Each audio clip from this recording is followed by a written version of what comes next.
씨라는 분은 좀 이론이 정신분석에 프로이드가 했던 이야기를 그냥 그대로 이렇게 따라서 하시질 않으셨어요.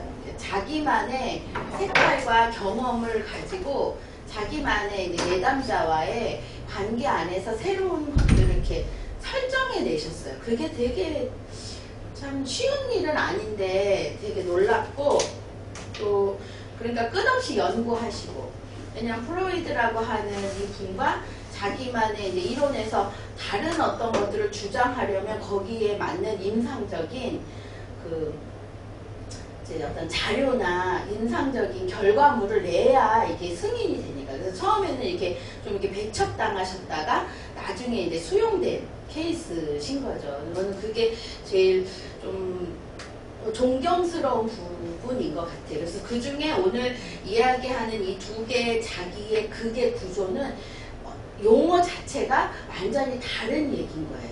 그래서 자기라고 하는, 에고라고 하는 여기에 자기라고 하는 얘기로 다시 이게 용어 변화를 한 거는, 이렇게 에고 하면은 초자와 이드, 이 세 가지가 가지고 있는 역동 이론이거든요.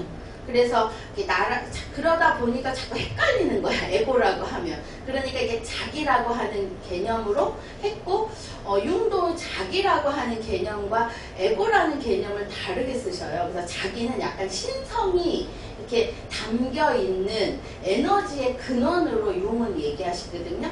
그런데 이제 코엇은 그 신성이라고 표현하신 게 아니라 두 개의 자기 극을 가지고, 극이라기 뭐냐면 전극처럼 에너지가 발생돼서 또 다른 어떠한 것들이 창출되는 거예요.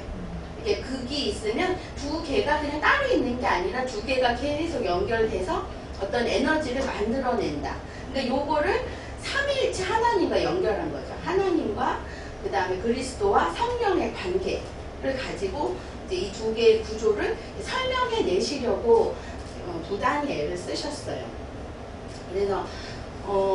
그래서 이제 그런데 이제 이 두 극에는 뭐가 있냐면 자기 과대라고 하는 극, 팽창되는 극이 있고, 또 하나에는 그 이상화를 가지고 갈망하는 누군가가 있는 상태가 되어야 이 에너지가 생긴다라는 거예요. 그러면 제가 이걸 왜 이렇게 해석하셨을까 보니까, 우리 아이들이 이제 엄마하고 이렇게 태어나서 응애하는 순간 에너지가 조금 이렇게 자기의 보존이나 자기의 그 유능이나 아니면 자기라고 하는 것들이 지속성이 떨어질 때 애들이 이렇게 방 뛸 때 있잖아요. 그럴 때 이제 엄마가 오 그래 하고 받아주면서 그 아이가 갖고 있는 에너지의 점화에 그 연료를 넣어줄 때 아이는 큰다 라는 이제 우리 경험에서 이렇게 유추해 보셔도 되는 거죠. 그래서 건강한 감탄과 반영적 자기 대상과 이상적인 자기 대상이 이제 발생하는 것. 요게 이제 생길 때가 뭐냐면 모체로부터 분리되면서 이런 일이 생기는 거야. 그러니까 엄마로부터 같이 이렇게 있을 때가 아니라 엄마를 통해 이렇게 막 기어 나가잖아요, 아이들이. 출생해서 기어 나갈 때 엄마가 아이고 잘하네 할 때 이제 아이들이 거기로부터 엄마가 분리되는 걸 통해 현재 자기가 갖고 있는 그 에너지 불꽃을 계속 불태울 수 있다는 거예요. 그런데 멀리 떨어지면 다시 이렇게 자기가 초라해지는 것 같고 뭘 못할 것 같고 겁이 날 때 다시 엄마를 이렇게 보잖아요. 그럴 때 다시 계속 감탄 해주고 그 엄마에 대한 갈망이 계속 올 때 우리가 연결되는 마음이 있다라고 하는 거를 이 두 개의 극이라는 거를 통해 설명하시고 있으시다는 거예요. 자, 그래서 자기 과대와 이상의 영향 방식에는 자기 과대적인 극이 있는 거예요. 그러니까 어린 시절에 이 자기 과대적인 극이 손상을 받으면 성장해서도 이 자기 과대 극이 손상된 어떠한 일들이 생긴다라는 거예요. 그러니까 존중받을 때 나를 봐줘, 나 대단하지, 나 잘 기어가지, 날 잘 걷지, 너 띵띵이 잘하지, 이렇게 자기 과대 극이 무언가를 내가 막 할 때 오 하고 이렇게 감탄해 줘야 되는데, 우리 엄마들이 이게 자기 엄마 잘못으로 몰아가기에는 조금 아쉽지만 그렇게 하면 안 돼, 다쳐 그만해, 멈춰, 너는 왜 맨날 그렇게 뛰고 난리야, 이렇게 이제 하면 이게 이제 손상을 입는다는 거야. 존중받지 못하면서 그러한 것들이 이제 내가 더 팽창해야 엄마의 사랑을 받나? 그런데 또 어떤 면에서 내가 뭐 100점 맞지 않으면 안 되네. 그러면 더 해야 되나? 더 잘해야 되나? 이게 우리 엄마의 감탄을 이끌기 위해 나는 존재적으로 부족한 인간인가? 하면서 계속 이렇게 팽창하고 소리를 키우고 막 그러다가 이제 높은 곳으로 올라가고 ADHD 애들이 이제 그러한 일들이 막 생기는 거예요. 그래서 그러다가 보면 자기 현재를 머무는 힘이 약하니까 뭘 끌어오냐면 바깥의 에너지. 지금 에너지를 만들기 위해 이런 것들이 우리 안에 내재되었다라는 거잖아요. 이 내재는 하나님이 우리를 보시기에 참 보기에 좋았더라라고 감탄하신 것이 있다는 거예요. 그리고 우리는 그 하나님을 갈망해야 되는 거예요. 그 두 가지가 우리 안에 세팅되어 있기 때문에 그러한 일들이 우리 부모라고 하는 대상과의 그 조건이 안 될 때 우리는 위기감을 느끼고 존재적 미학을 느낀다라는 거거든요. 그래서 그 에너지가 안 될 때 대부분 과대적인 성화된 자기 몰두다. 이게 이제 여기가 중독이라는 거예요. 맨 끝에 보면 위대함의 부분적 상징들과 관련되고 고립되고 성화된 과대주의적 몰두를 한다. 그래서 그 에너지를 위해서 술을 넣기도 하고 어떤 관계를 넣기도 하고 성적인 몰두를 하게 되는 이제 그러한 자기 과대 그게 문제가 생긴다라는 이야기죠. 그러면 이상화적 극이 있다는 거예요. 이상화적 극은 그 엄마나 아버지가 절대적인 약간의 그 하나님에 대한 그런 뉘앙스로 무엇이든 다 잘 돼서 내가 저분의 그런 감탄을 받아내면 나는 위대해질 거라고 하는 그 불안을 잠재울 수 있는 위대함이 있어야 되는 거예요. 이 부모라는 존재가. 그게 이제 아이들이 갖고 있는 이상화된 관이라는 거예요. 세계관처럼. 그런데 이제 그게 이제 깨어지기 시작하는 거죠. 아빠도 뭘 못하는 게 생기고 엄마도 뭔가 완벽하지 않은 게 생기고 막 불안해하고 좌충우돌한 그게 생기면 아이는 그 이상화된 이 뭔가를 다른 거를 대체해서 찾아야 되는데 찾아지지 않는 거죠. 그러니까 요것에 이게 왜 부모가 아이 앞에서 부모가 부모됨을 잃게 하지만 안 된다 하거든요. 그런데 이제 이 시부모라든가 측정 부모라든가 어떤 다른 권위자가 이 부모들의 부모됨을 아이 앞에서 망가뜨리려고 하는 죄성이 있어요. 그 부모의 그 팽창됐던 것들을 망가뜨리잖아요. 그러니까 시집살이가 그건 거고 그 친정살이가 그건 거잖아요. 그럴 때 그 부모는 그거 안에서 질서를 준다 하지만 잘못된 어떤 것들이 아이로 하여금 이상화된 그게 손상을 가진다.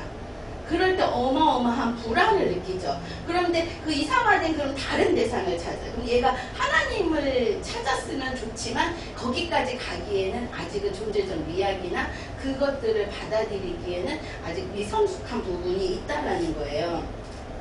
그래서 이 깨어진 이 불안과 분노와 그런 공허가 그래서 이상화와 자기극과 이것이 융합되지 않았을 때 느끼는 이 공허가 그러니까 이게 에너지가 빠져있는 것들을 느끼니까 유독 이런 사람들은 내 존재적인 공허를 느껴. 그리고 계속 내가 존재한다라는 연속성을 안 느껴라고 말을 많이 한다라고 해요. 그러니까 자기애와 자기애적인 사람들이 쓰는 용어, 특별한 용어들이 좀 있다라고 포것은 이야기를 해요. 그래서 그것이 융합되지 않을 때 행복한 감탄은 중지될 것이고 전체 심리학적인 구성물들은 깨질 것이고 성인의 힘을 나타내는 고립된 상징들, 성화된 반응적 몰두를 하게 될 수밖에 없다. 그 에너지를 끌어오기 위해서 이게 이제 중독으로 간다 이야기를 하죠. 그래서 코엇은 자기와 이상화된 그 안에서의 그러한 것들이라고 하는 그 에너지를 가지고 그 에너지로 인해 탄생된 것을 핵심 자기라고 하는 새로운 용어를 만드셨어요. 그래서 이 핵심 자기가 있을 때 자기감이 유지가 된다라는 거예요. 이 핵심 자기를 획득해야 된다라는 거죠.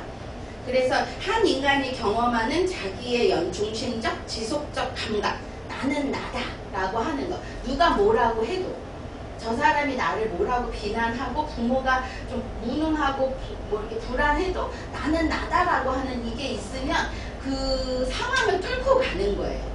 자기의 획득으로 인해. 그러지 않을 때 어려움이 이제 생길 수 있다. 그래서 선천적 주어진 잠재력으로 태어나고 자기 대상과의 관계 속에서 조직되고 강화된다. 그러니까 누구나 갖고 있어요.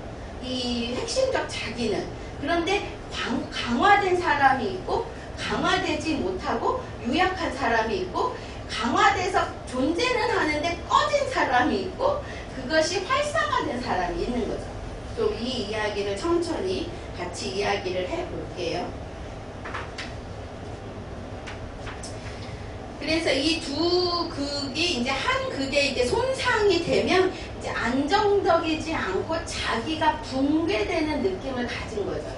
지난번에 원자력 발전소가 붕괴됐던데 그런 것처럼 이 어떠한 것들이 해야 되는 그 핵심적인 그 부분이 붕괴될 것 같은 느낌을 갖게 된다라는 거예요. 이러한 어떠한 자극을 받으면. 그런데 제가 우리가 아이들이 그 자기 과대를 해서 나 멋지지 하고 팽창될 때 그것들을 잘 담아줄 수 있는 너그러운 부모는 좀 드물어요. 그러니까 이게 미러링 하기가 되게 어려운 건 사실이죠. 그럼에도 이제 이 구조 때문이라는 거를 알면 조금 더 이해가 될 텐데 그러지 못하는 거죠.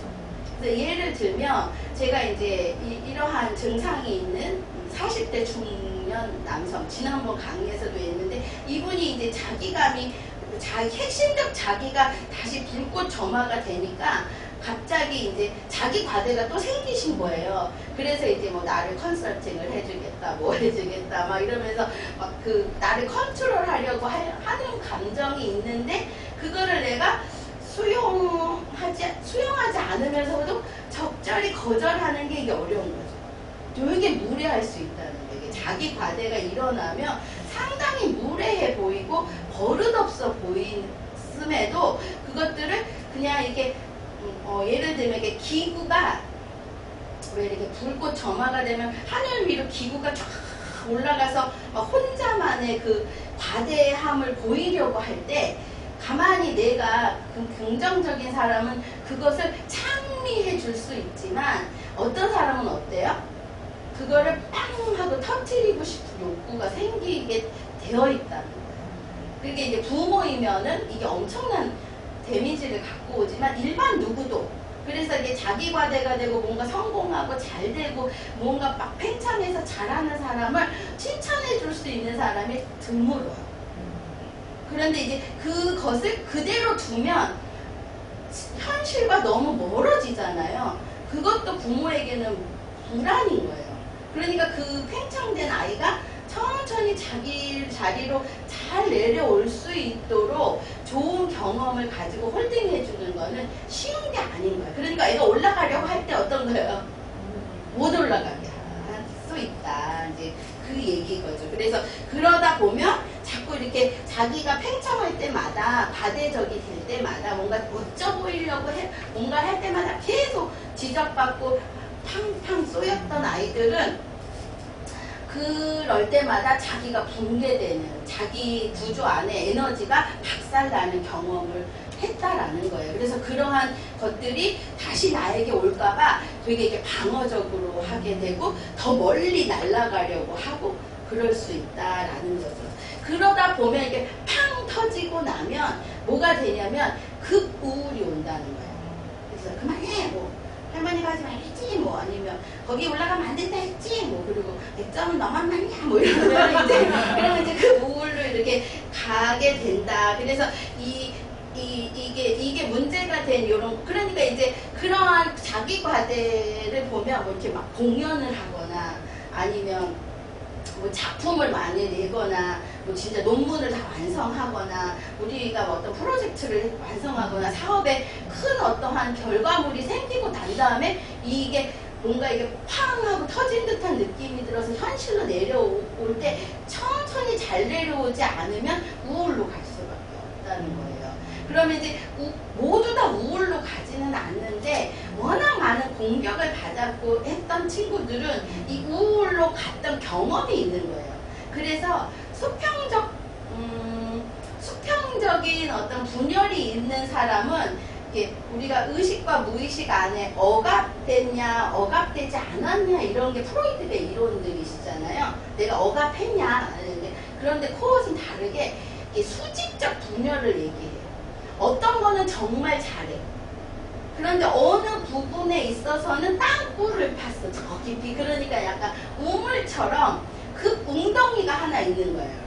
그러니까 빵 하고 터뜨리고 나면 그냥 땅으로 떨어지는 게 아니라 어디로 가요? 저 계곡 밑으로 갈 수밖에 없는 그 우울이 있다라고 이야기를 하는 거예요. 그래서 어디까지 떨어지냐면 그 어린 시절에 그 했던 아주 지독했던 시절로 가버리는 거예요. 정서가. 그러면 상황이 간 게 아니라 정서만 간 거거든요. 그러면은 정서는 그래, 아 나 우울해, 툭툭 털고 일어나면 되는데 이 정서를 자기와 동일시하는 사람이 있는 거예요.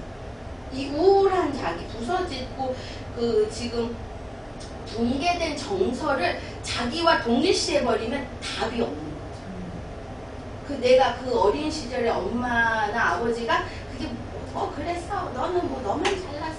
너는 그렇게 위대한 인간이 아니야. 뭐 100점도 못 맞아놓고 지난 중간고사 그 모양이었지. 기말도 뭐 이렇게 되면 그냥 그렇구나. 요번에 다시 시험 잘 보면 되지 하는 게 아니라 그때의 경험적 기억으로 나락으로 가고 계곡 깊이 떨어지니까 다시 그냥 기준치로 올라오는데 한참 걸린다라는.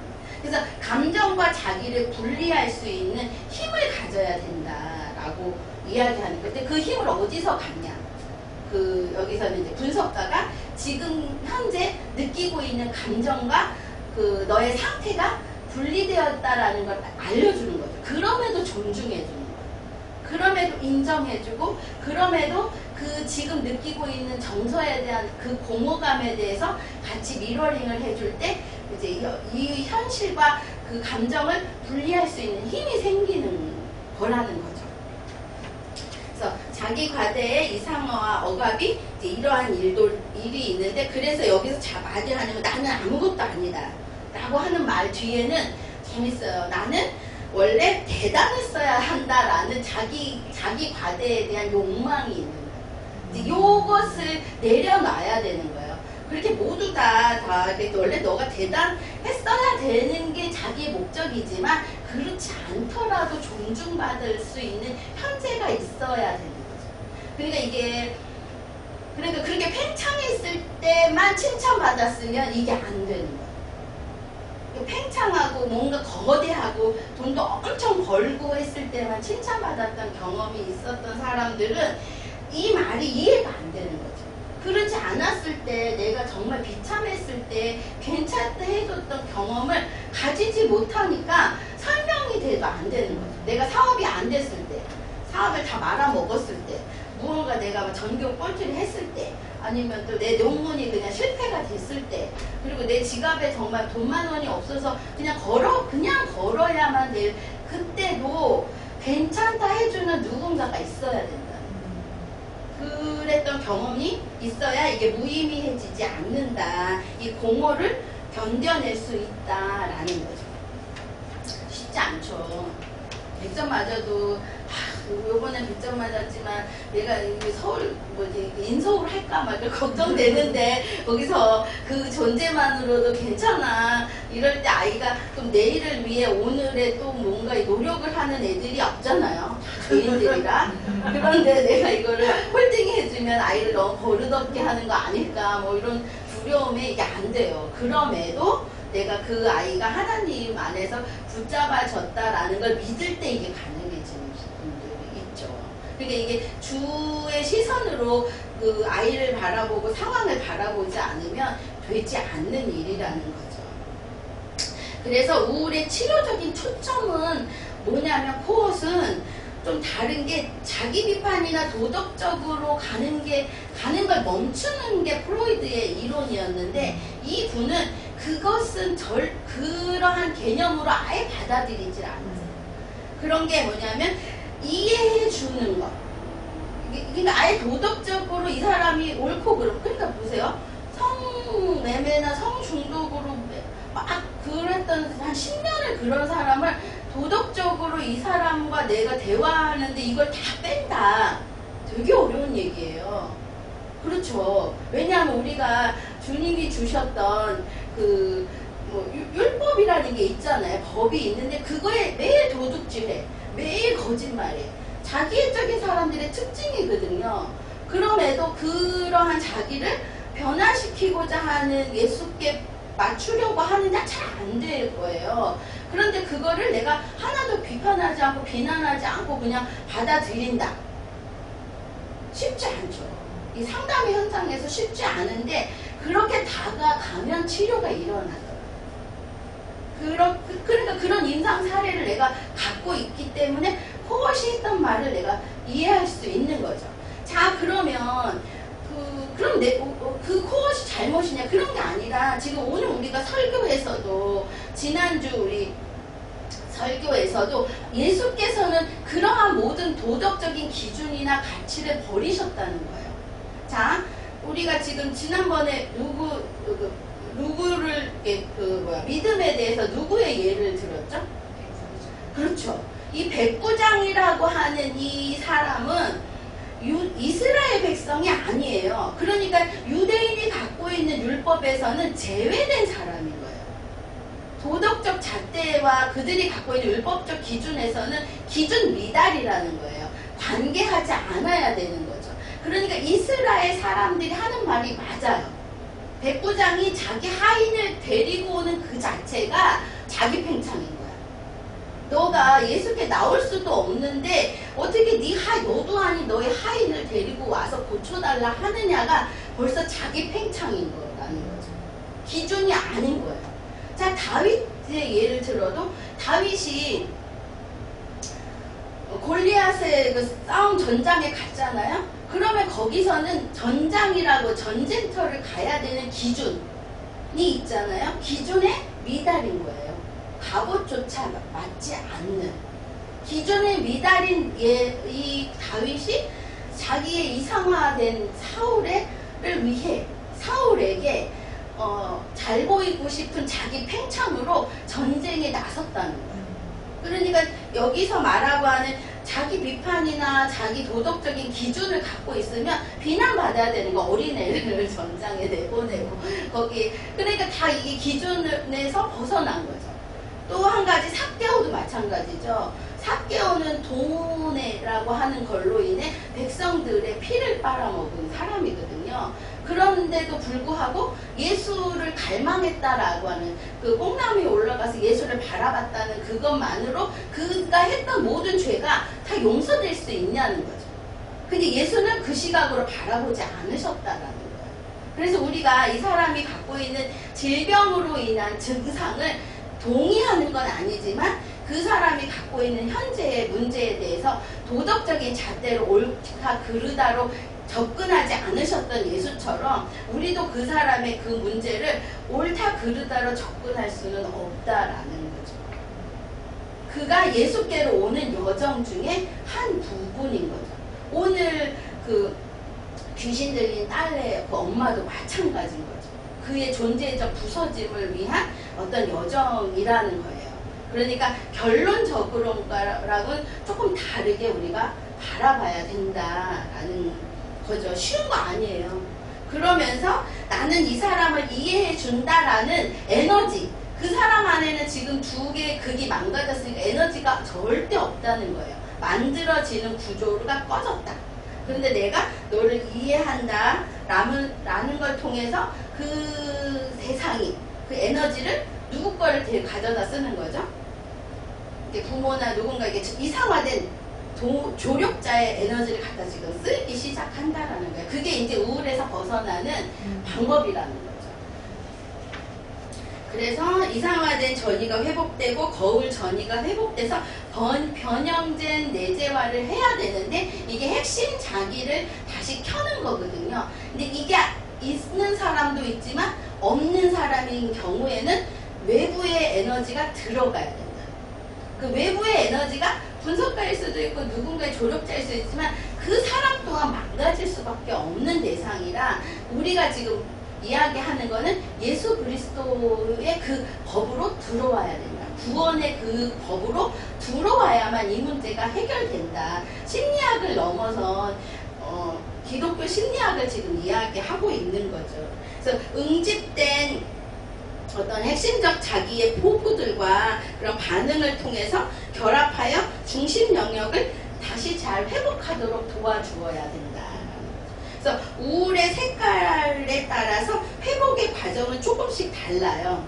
그래서 어느 극이 망가졌냐에 따라서 우울할 때 하는 말이 좀 다르다라고 포엇은 얘기했는데 현장에서 이렇게 말을 하니까 동의가 되더라고요. 아, 그 내담자는 요 부분이었겠구나라는 게. 근데 참 신기한 게 포엇이 이게 60대에 쓰셨다고도 하거든요. 그러니까 우리가 코엇이 쓴 책, 코엇의 현장에서의 다이나믹을 이해하려면 60 정도까지는 연구를 해야 되는 거야.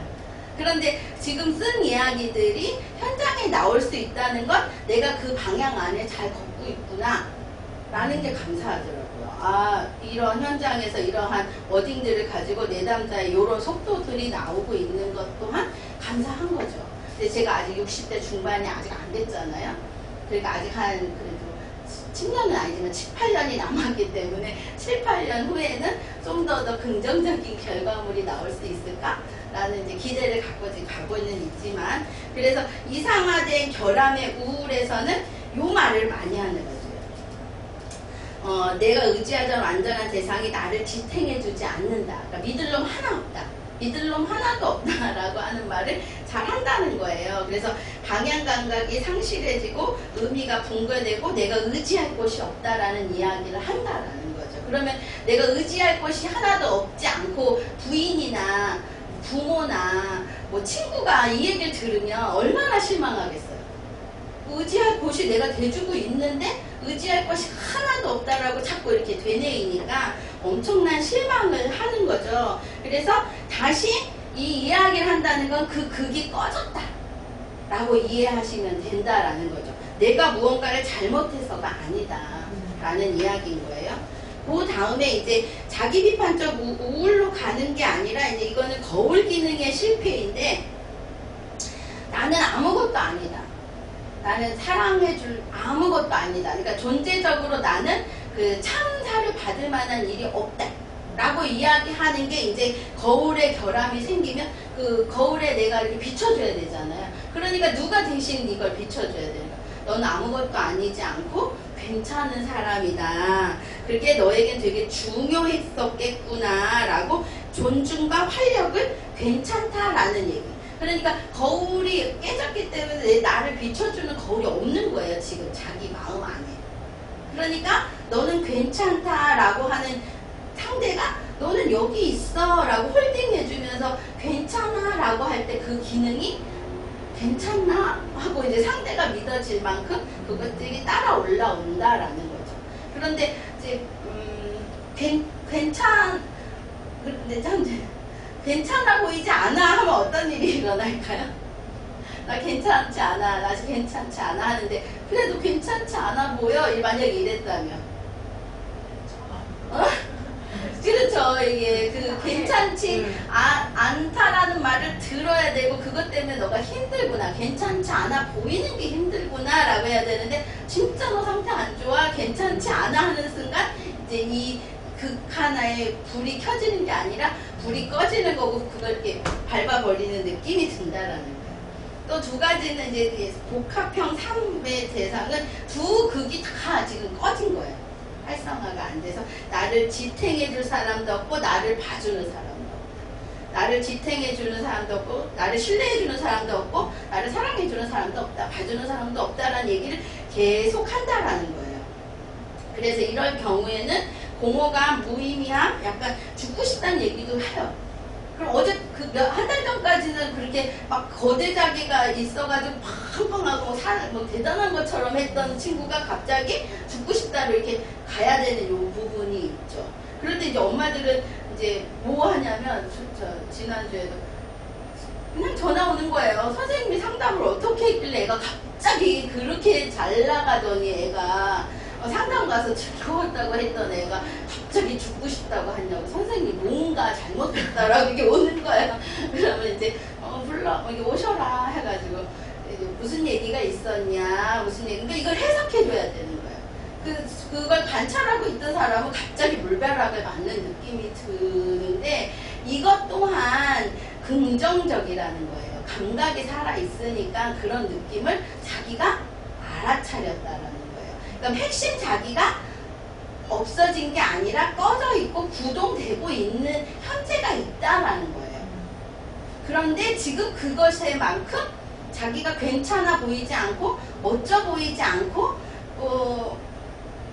실현되지 않으니까 반영을 못 받으니까 이런 마음이 든다라고 해석을 해주면 이제 그 엄마는 또 한시를 놓고 가죠.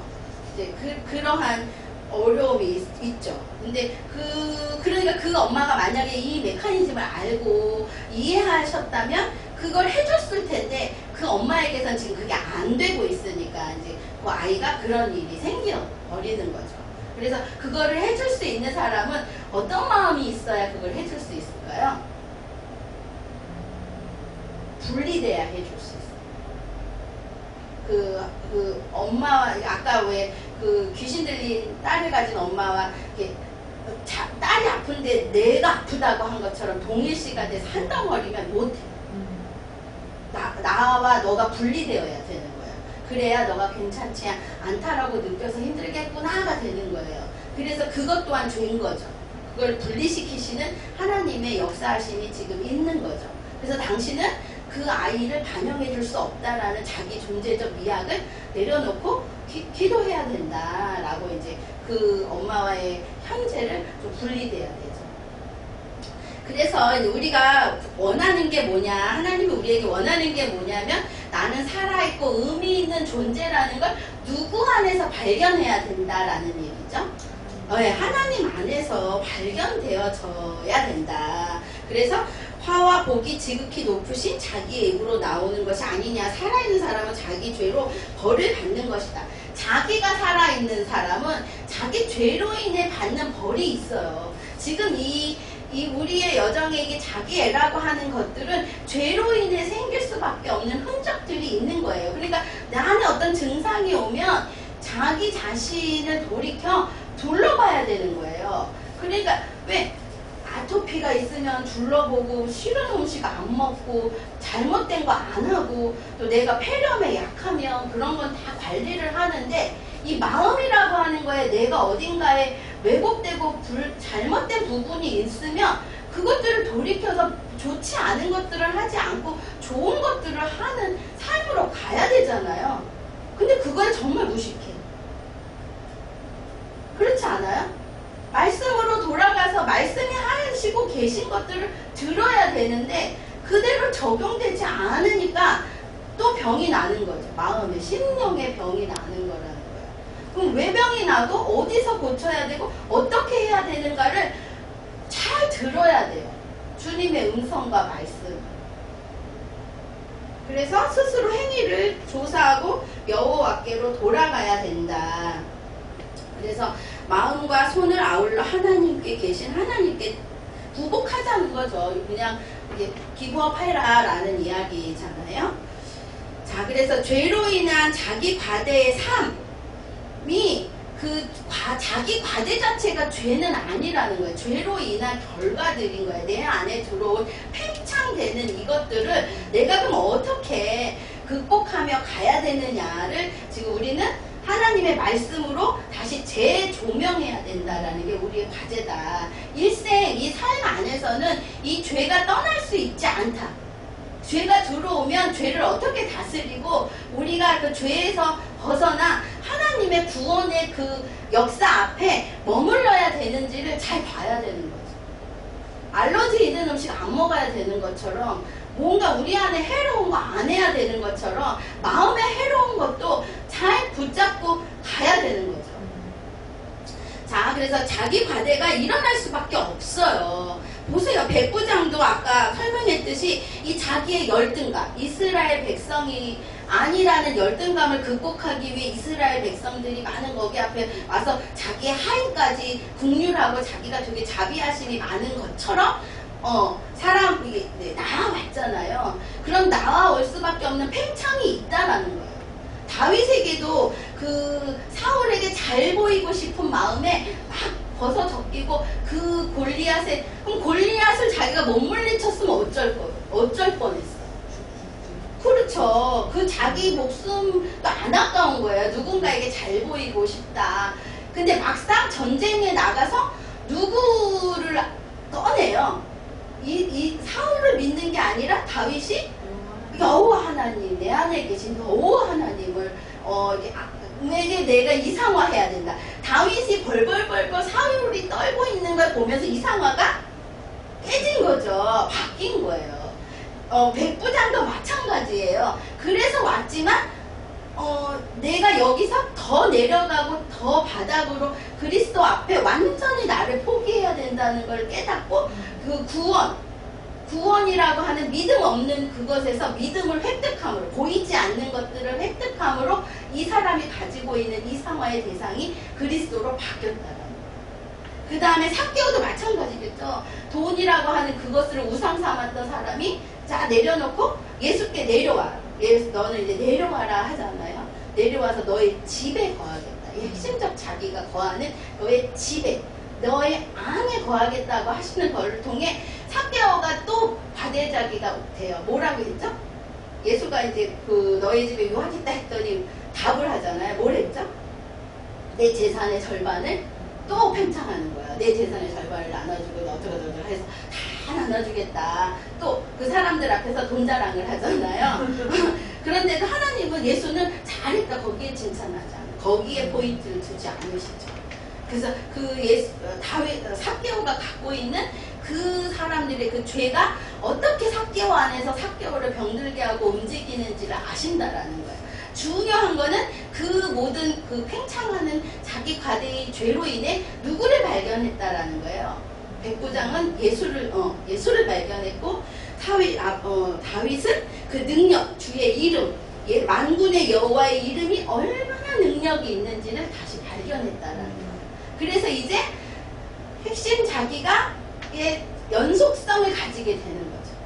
사울이라든지 누구가 돈이라든지 타자 어떤 거에 내가 그것에 대해서 갖고 있었던 연속성에 자꾸 꺼지는 거에 정말 하나님만이 나의 영원한 분이라고 하는 것들을 깨닫기 시작하면서 이제 영원하게 꺼지지 않을 수 있는 기회를 가졌다라는 거예요. 그게 은혜라는 거죠. 그게 믿음이고 그게 그리스도의 능력이고 삭개오에게는 친밀감, 예수가 나의 집에 머물러 주셨다라는 친밀감이 이제 삭개오를 바라보는 사람들의 시선을 무력화하게 됐겠죠.